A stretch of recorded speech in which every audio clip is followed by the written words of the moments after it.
With fear and uncertainty surrounding the new COVID variant, millions of us will be offered a booster jab. With more cases of the Omicron variant being found in the UK, leaders call for tighter restrictions. But the government says their response is proportionate. What we're trying to do is buy ourselves time so that we continue to boost at scale. And that is, I think, the right strategy. Mandatory masks are back in England tomorrow and travel changes on the way too. We'll be talking you through it all with our guests. Also this lunchtime, we're in Barbados as it counts down to becoming a republic, saying goodbye to the Queen as head of state. Chaos at the castle as I'm a Celeb is forced off air again after the devastation of Storm Arwen. But the storm proved fortuitous for drinkers in Yorkshire who ended up snowed into their local.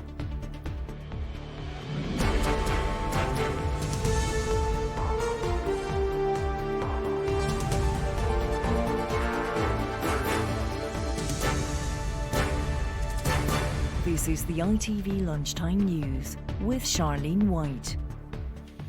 Good afternoon. Millions more of us are to be offered a booster jab as more cases of the new Omicron variant of COVID are reported in the UK. The latest cases were detected in Scotland, some of them not linked to foreign travel, while students and staff at a school in Essex are being tested after a case there. With the numbers of cases rising, the rules on masks in England will be toughened tomorrow, bringing them into line with the rest of the UK. On the new measures and what we know about the booster campaign is our political correspondent, Carl Dinnan. One class has switched to remote learning at this primary school in Essex and children are being tested for the new variant. Cases of community transmission are suspected in Scotland. It's still not clear how much of a threat the Omicron variant causes, but ministers are concerned enough to take action. What we're trying to do is buy ourselves time to slow down the spread, hence the very early sort of decision to go hard and go quick on restricting travel from Southern Africa, on the quarantine until you get your PCR. So we're stalling? To learn more rapidly, and that is, I think, the right strategy. From tomorrow, masks will become compulsory again on public transport and in shops in England. Masks will be strongly advised in communal areas of secondary schools, and all close contacts of suspected Omicron cases will be required to self-isolate for 10 days. And the Scottish and Welsh First Ministers are calling on the Prime Minister to tighten the rules for travellers. We're proposing a tougher Four Nations approach to travel restrictions at this stage that would see people arriving in the UK from overseas asked to self-isolate for 8 days.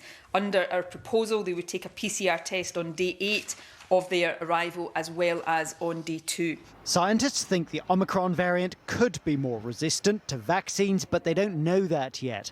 And later, the Vaccine Advisory Committee will make recommendations on whether or not to offer the booster programme to younger people earlier as a precaution. The antibodies that contribute to the protection that we all get may work less well against a variant, and given that we can't immediately change the vaccines to be a better match, the one thing we can do with existing vaccines is to increase the level of those antibodies, the concentration in people's blood, and to compensate that way. Even amongst those getting their boosters in West London today, there were sharp divisions on the government's precautions. I think if the government's going to force people to do things like wear masks, I think there needs to be an emergency to justify it, and as far as I'm aware, there isn't one. I think they've gone a bit half-hearted, and yeah, they're still sort of stalling on their plan B.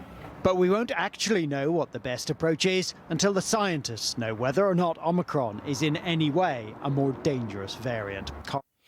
Carl Dinnan reporting there. Well, as you mentioned, the latest cases of the Omicron variant were discovered in Scotland, with a couple linked to the Greater Glasgow area. Louise Scott is in Glasgow for us. Louise, these cases aren't linked to foreign travel, are they? Yes, that's right. We don't know too many more details about these 6 cases, but we do know some of them are not linked to travel.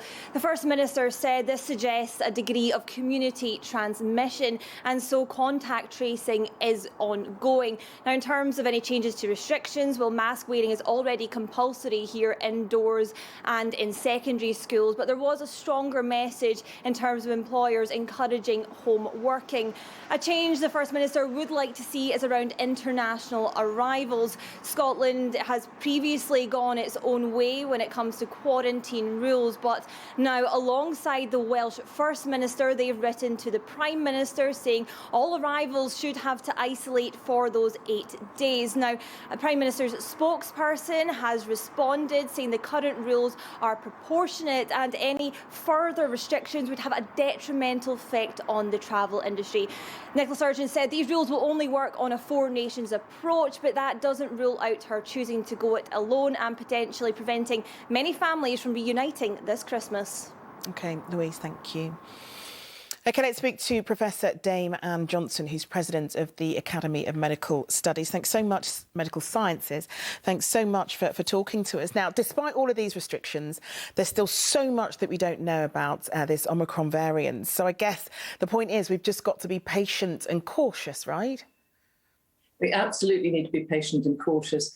We have to understand that we've only really seen the first few cases of this variant, and we don't fully understand the key questions of whether it's more transmissible, whether it's going to cause a different spectrum of disease, either more or less severe, the extent to which it may mean that vaccines are less effective, which we don't yet know, and also, of course, the question of how treatments can be managed. So I think putting precautions in at this stage is important, but I would also emphasise to people that we do have very high levels of the Delta variant already circulating in the UK, with about 1 million cases estimated in the ONS of people infected. So there is a lot we can do to reduce transmission. If we've got transmission of Delta, for sure, that we have the right circumstances to see further transmission of this variant. But we do need to be patient and wait to understand a little more. But I think it's absolutely right to think about how we can reduce transmission. And there are many ways beyond, of course. There are many ways we can do that, yeah. Now, in terms of the variant itself, as a result of not knowing that much about it, sort of people sort of saying things like it doesn't make you seriously ill, there's no evidence of that. The reason for that is it can take a while for serious illness to present itself with COVID, can't it? Absolutely right. So you must remember that several things. People, once they've become infected, first of all, there's an incubation period before they become sick. Then once they've become positive, it may be several days before they get seriously sick. And then sadly, we know that people, if they're in hospital, they may be in hospital for some time before we know what the mortality or death is from this. So it's going to take some weeks to understand that. The other thing is that, of course, it depends on your susceptibility. We know that how ill you get very much varies by age. A lot of the cases that have been described seem to have been in young people in South Africa. We've only got very early data.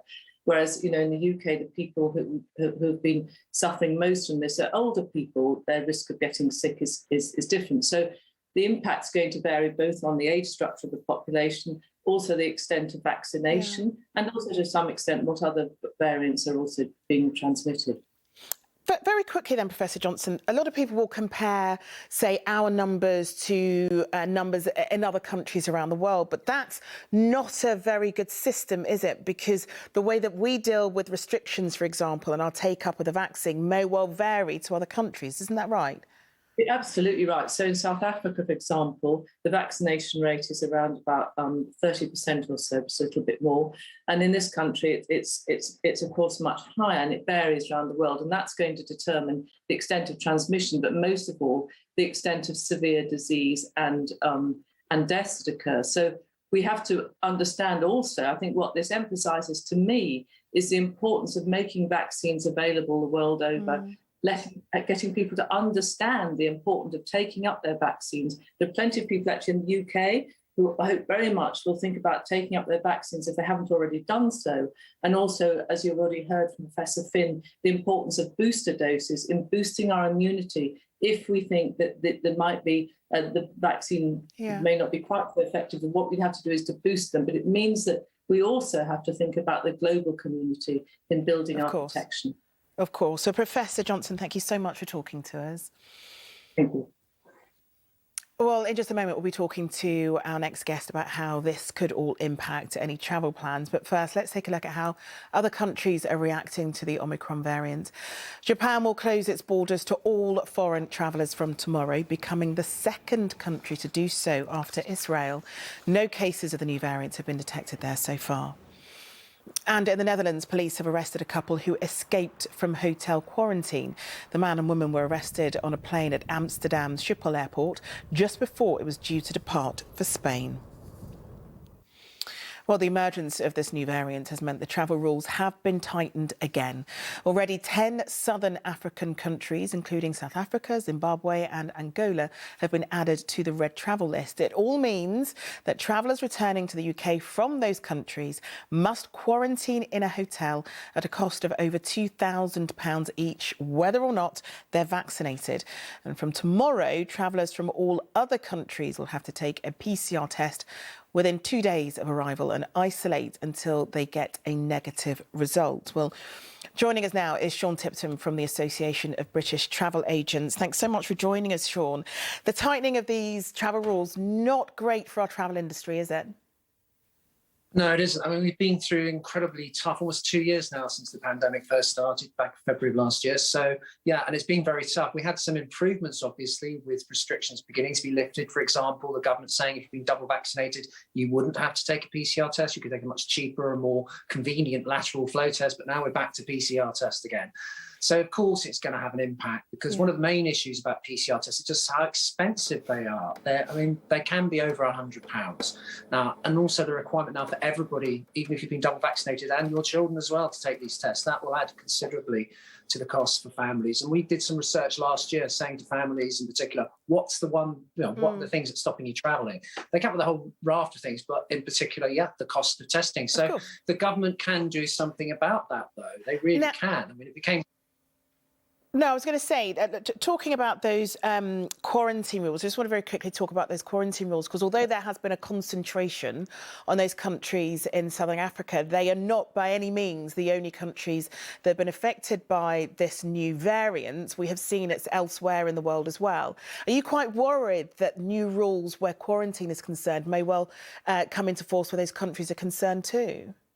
Well, I think, we will have to wait and see, won't we, really? I think the government has very sensibly gone for countries where there are higher rates of incidence of this new variant. And also the other thing about this, as we're hearing there, is that nobody knows exactly how transmissible the Omicron variant is. So a lot of this is basically giving medical experts the time to do some more research to find out how bad it is. It might not be that bad at all. We just simply don't know. So I would hope that that's unlikely to happen. But again, that's outside of our control, really. Government's usually been very careful about putting countries on the red list without very good reasons. So they've done that for those countries in Southern Africa, you're quite right. But whether they'll do that for others, we'll have to wait and see.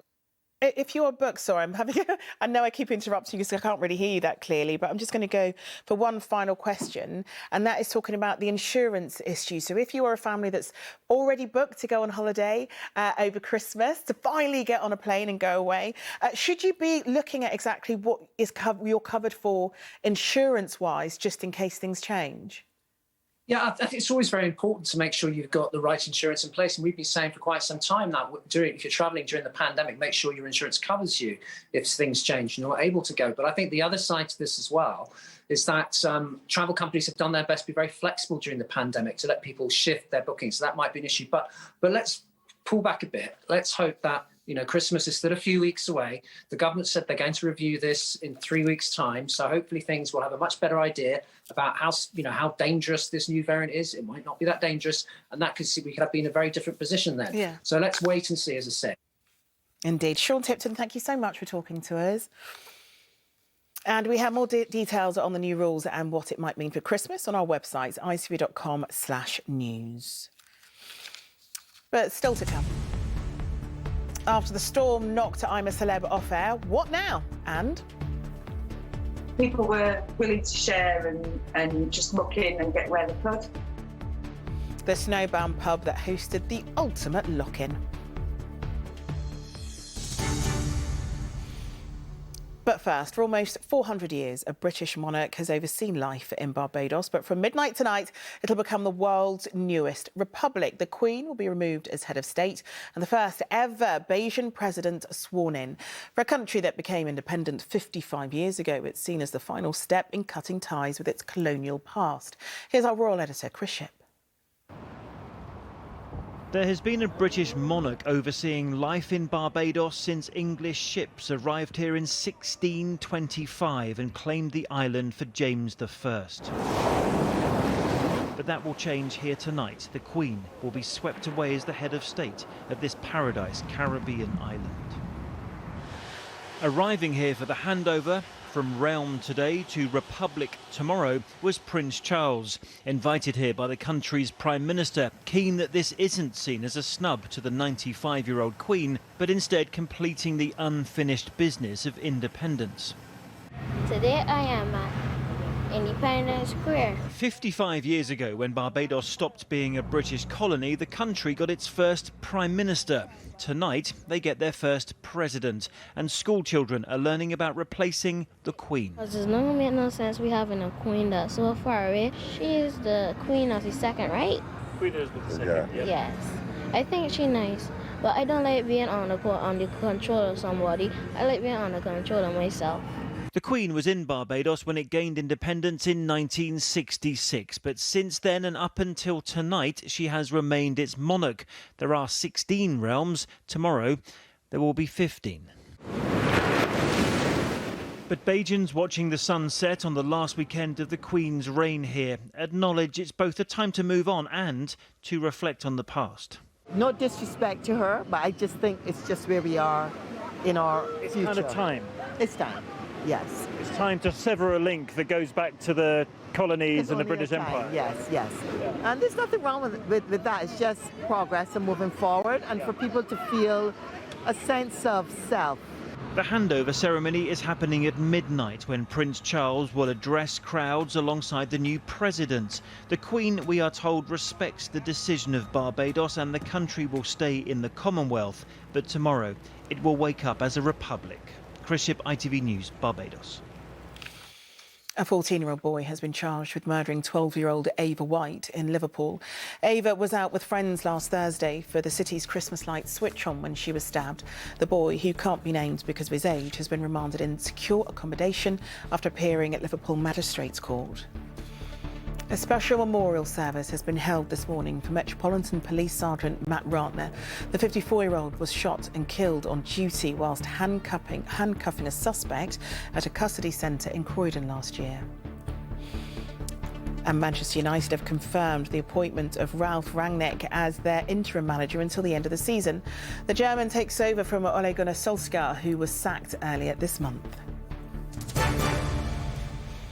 ITV have announced that tonight's episode of I'm a Celebrity, Get Me Out of Here will not go ahead. Bad weather caused by Storm Arwen forced the cancellation of both episodes over the weekend, whilst the celebrities have been removed from the castle altogether. Our Wales correspondent Rupert Evelyn is in Abergele. What have ITV said exactly, Rupert?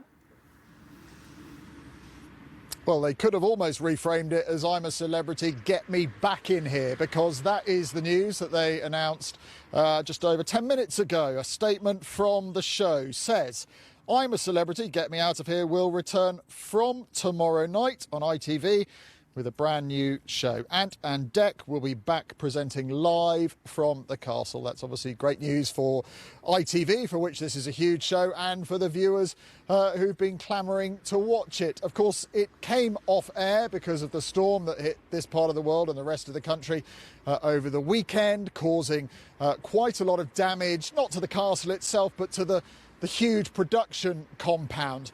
That has just forced it off air temporarily while the repairs are being made, which is what is happening at the moment.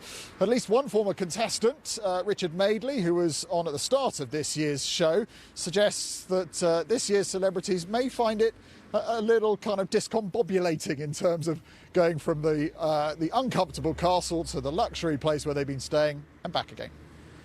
Now, those are comfortable places. I mean, they're not the castle. And I would have thought that's going to play havoc with their psychology. They've all got themselves, and I would have got myself into the mindset that you're in the castle and, you know, you're dealing all the privations, and suddenly you're back in a modern bungalow by the beach. Interesting. It's going to mess with them. So there we have it. Off air tonight, back tomorrow. Can't wait, Rupert. Thank you. Finally, whilst the I'm a Celeb contestants managed to escape their castle, some pubgoers in the Yorkshire Dales had the opposite problem. Around 60 people became stranded at the Tan Hill Inn after Storm Arwen caused heavy snowfall, and they're not free yet. Here's Sally Biddulph. It could be the front of a Christmas card. Season's greetings from the Tan Hill Inn in the Yorkshire Dales. But delve inside and it's the venue of the ultimate pub lock-in, so far lasting 3 days. Stranded by Storm Arwen, 61 people have even worked out sleeping arrangements. We have 9 rooms. Some of them are multifunctional rooms where we've got a 6-bedroom and an 8-bedroom. So people were willing to share and just muck in and get where they could. And then the ones that were supposed to be sleeping in the tent, believe it or not, they got to sleep on the floor along with the few other people that needed bed for the night. The pub near Richmond does have form, though. We're snowed in. Can't get out. Oh, OK. This is a Christmas advert from 4 years ago. But as the highest pub in the UK, it is rather exposed to the elements. It wasn't the amount of snow falling, it was the drifting that was causing the problems. Some areas there were 9-foot drifts along the roads. The drifts were almost reaching the bedroom windows on the first floor. Clearing snow is thirsty work, so thank heavens for the stocked bar, full kitchen and on-tap entertainment from the Oasis cover band who were playing on Friday night.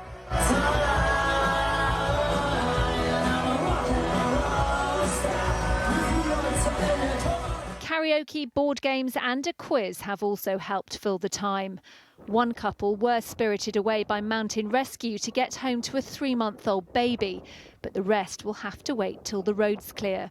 But there's already talk of a reunion next year. I've said this before, it's a bit like a cliche. People came as strangers and there's a lot of friends leaving. Sally Biddulph, ITV News. It's like the ultimate lock-in, isn't it? OK, that's it from us this lunchtime. Romilly Weeks will be here with your evening news at 6:30. The news where you are follows the national weather. But from everybody here on the Lunchtime team, wrap up warm. We'll see you later. Bye-bye.